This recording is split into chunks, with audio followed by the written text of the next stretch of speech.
Hey, how you doing? Today we are going to ask the question, can you buy a cheap Chinese camera tripod and use it for shooting with? And should you?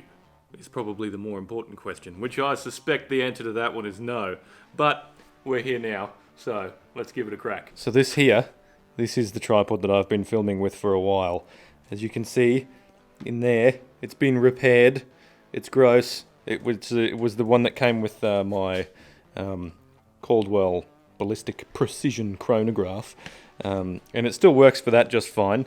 But I've been using it because it has a little quick release base, so it's really easy to get the camera on and off. And yeah, I've been using that for filming for the most part, and only using it in here with the Crony when I'm tuning and doing that sort of stuff. But because it's gotten to the point where this wobble has driven me insane, and I've decided to upgrade and buy a real tripod for my filming. So I did primarily buy this tripod for the camera. I didn't actually buy it with the intention of shooting with it, but it's a Zoomy or a Zomei, some sort of Chinese branded tripod. It comes with a ball head and a few other bits and pieces in the box. There's a carry bag and a very luxurious regal kingly purple bag that goes over the head for whatever reason. But yeah, and it has the capacity is listed at 12 kilos, so it can take quite a big camera on it.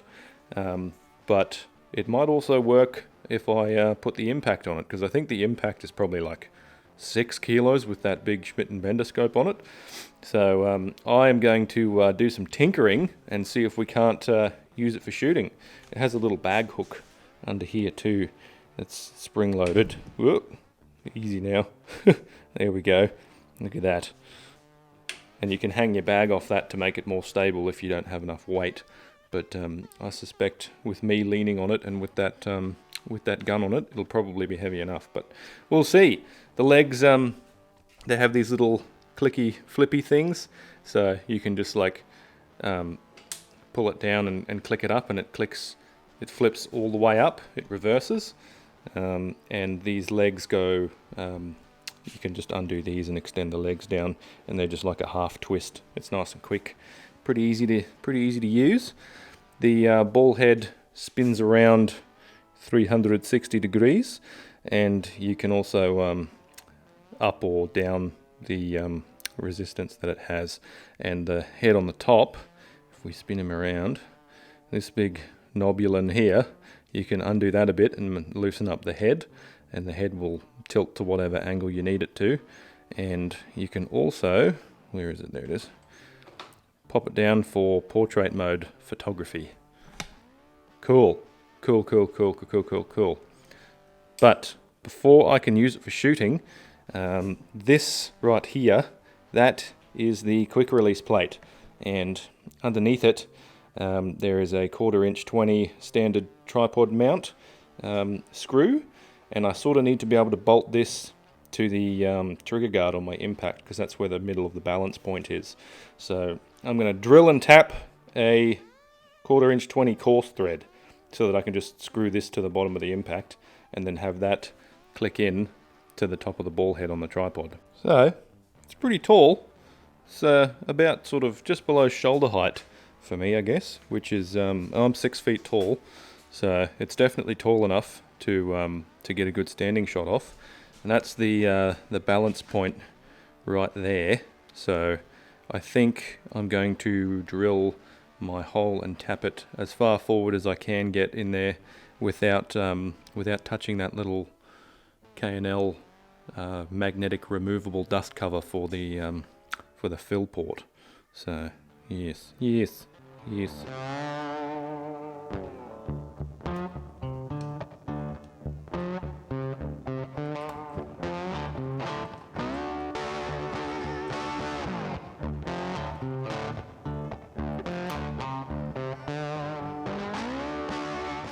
So, as far as I can tell, the correct sized hole for a 1/4 inch 20 coarse thread is 13/64ths of an inch. Never ceases to amaze me just how ridiculous the imperial system is. How is that? It's like, I did the math and it's like 5.1 millimeters, but why would you say 5.1 when you could say 13/64ths? Super duper.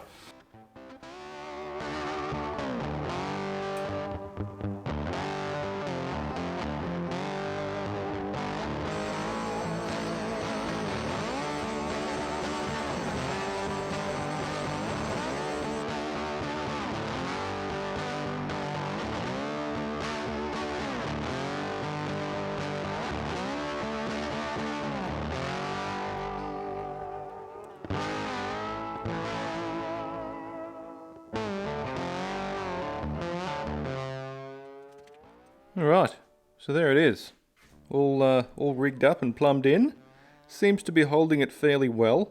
I feel like it might be too much strain for that one little tiny bolt there. I think it would be better if I could find some sort of plate that attaches Picatinny to whatever that base plate is. I suspect it may be a Manfrotto sized base plate, but a Chinese knockoff of it, obviously. So yeah, not 100% sure. I'll have to measure it and get some dimensions, and maybe even have a trigger guard made up that has one built into it, because I would much rather have the four, there's two at the back and two at the front, have all four of them holding it in rather than just that one hole that I've plumbed in the middle there. So, food for thought. Let's go and try it out.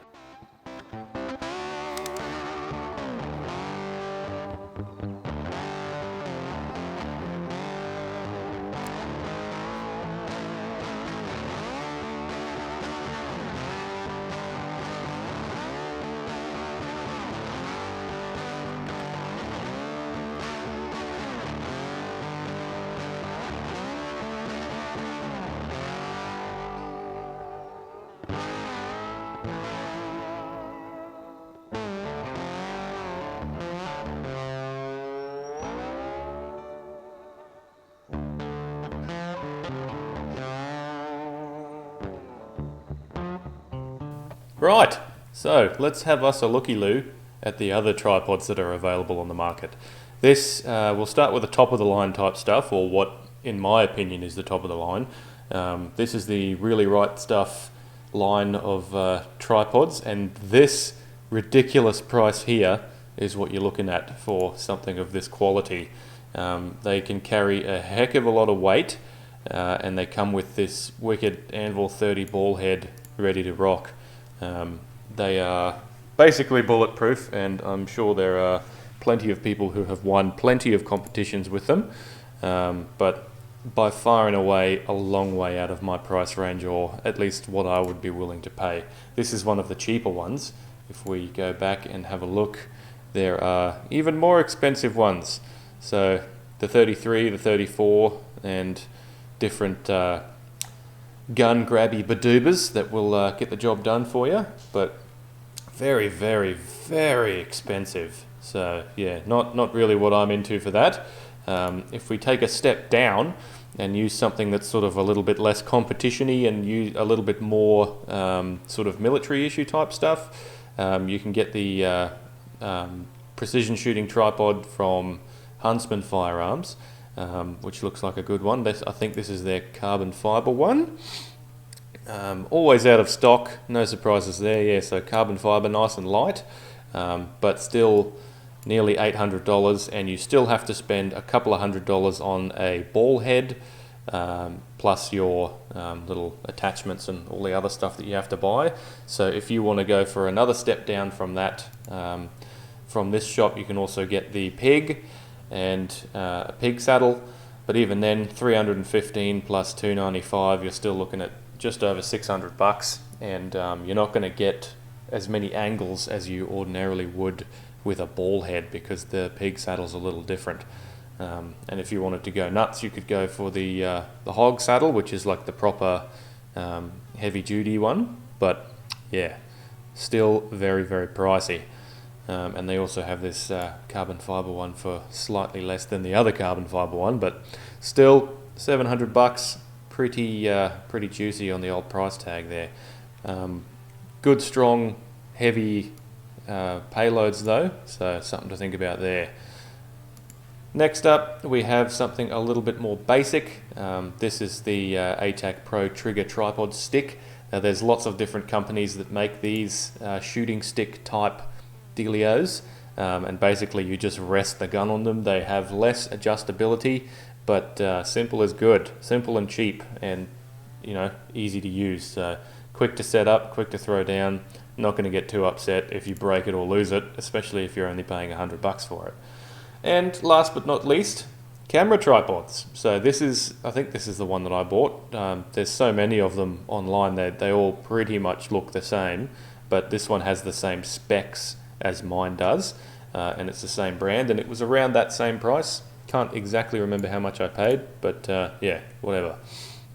And we come down into the specs, and you can see you got to make sure that you get the one with the heavy payload, because there are lots of them that are almost exactly the same, but they have a lighter payload.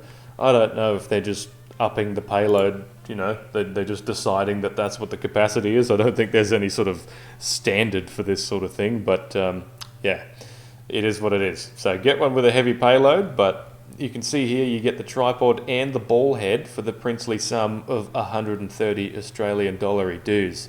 And usually you can swindle some free standard postage if you need to as well, so not too big of a deal. Like, this is something that obviously is not intended for shooting, it's intended for cameras, but provides a lot of functionality and not a big price tag, so pretty good, pretty happy with that. So after having played with the tripod and the gun and that little 1/4-inch screw, I decided to buy one of these. These are a little tricky to find in Australia at the moment because everything is sold out, which is really annoying, but this seems like a reasonable price. It's probably just a copy of something else, but I don't care. If it does the job, it does the job, and I'd be happy with that. And basically, these Chinese tripods have a base plate that is an Arca Swiss connector. So I've gone for a Picatinny rail to Arca Swiss. The actual dimensions of it don't match perfectly with Arca Swiss, but it's within a millimeter or so, so it's within the adjustment range of the little clamp. And I think that's just so that they didn't have to pay for whatever rights that they would have to use that patent or whatever. So sneaky little people doing sneaky little things, but it's cheap and it'll work. So I'm going to put this piece on the front of my original impact rail, because that just puts this mounting point right in front of the trigger guard, which is close enough to the balance point. So yeah, should be right, should be good. In another couple of weeks it'll arrive, and yeah, we'll be in business. Well, I've got to say, I'm fairly surprised at how well that works. There's a fair few different options for height. You can stand, you can kneel, you can sit. I don't think it would work very well for prone shooting. I think it's just a little bit too tall, but that's what you have a bipod for anyway, so happy days. You can in fact shoot a rifle off a camera tripod if it's rated heavy enough. Should you? Probably not. I think at the moment I'm sort of risking damage to the softish alloy of the trigger guard just with that one single mounting point. So I reckon that'll about do us for the day. Just a quick one today, just bringing you along on my journey of discovery, trying silly stuff. So if you liked the video, smash that like button, hit the subscribe if you want to see more, and I'll catch you in the next one. Cheers.